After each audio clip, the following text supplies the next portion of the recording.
မြန်မာပြည်ကအလှဆုံးလမ်းရွာငံလမ်း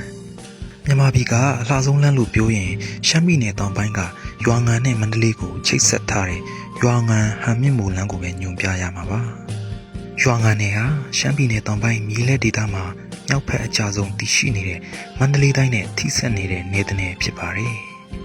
ဟန်မြင့်မိုရွာငံလမ်းဟာတစ်နှစ်ပတ်လုံးလှပနေတဲ့လမ်းဖြစ်တယ်လို့တောင်ဆင်းတောင်သက်အကွေ့အကောက်တွေနဲ့လမ်းကလည်းတာယာလှပတဲ့နှလန်းသွားလမ်းမကြီးဖြစ်ပါတယ်ဟန်မြင့်မိုမြို့ကြီးရွာငံအောင်ပန်းလမ်းပိုင်းဟာအရှည်89မိုင်ကျော်ရှိပြီးတော့လမ်းအခြေကတော့18ပေရှိက2020ခုနှစ်တုန်းကပြန်လည်ပြုပြင်ခဲ့တာပါပူပိုင်းစုံဒေသဖြစ်တဲ့မန္တလေးနဲ့အေးပိုင်းစုံရွာငံဒေသကိုချိတ်ဆက်ထားတဲ့လမ်းမို့တောတောင်တဘာဝဟာတမှုထူးခြားစွာလှပနေတယ်လို့ရှုမကြီးတဲ့မြင်ကွင်းဖြစ်နေတာပါတစ်ခေါက်ဆိုတစ်ခေါက်ရောက်ဖူးယုံနဲ့တောတောင်တဘာဝအလှကိုငေးမကုန်အောင်ခန်းစားနိုင်တယ်လို့တစ်ဖက်မှာလည်းအကွေးကောက်များလွန်းတာမို့ရင်မောင်းဖို့အန္တရာယ်များလွန်းပြန်ပါတယ်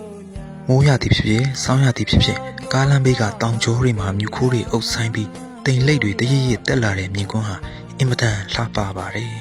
ညရိုင်းတွေသာပေါက်လေးရှိတဲ့တောင်ကုန်းတွေကြားဖြတ်ဖောက်ထားတဲ့ကားလမ်းအကွေးကောက်မြင်ကွင်းဟာဘယ်နေရာမှမမြင်တွေ့ရနိုင်တဲ့နေရာလည်းဖြစ်ပါတယ်မန္တလေးကပဲလာလာကလောတောင်ကြီးဘက်ကပဲလာလာဒီလမ်းလေးကိုဖြတ်သွားဖို့လူတိုင်းလှလိုက်တာဆိုတဲ့အတွေ့ကိုကောင်းကောင်းပေးထားနိုင်ပါတယ်ဘာမှတိုင်းမှာတင်ဆက်တည်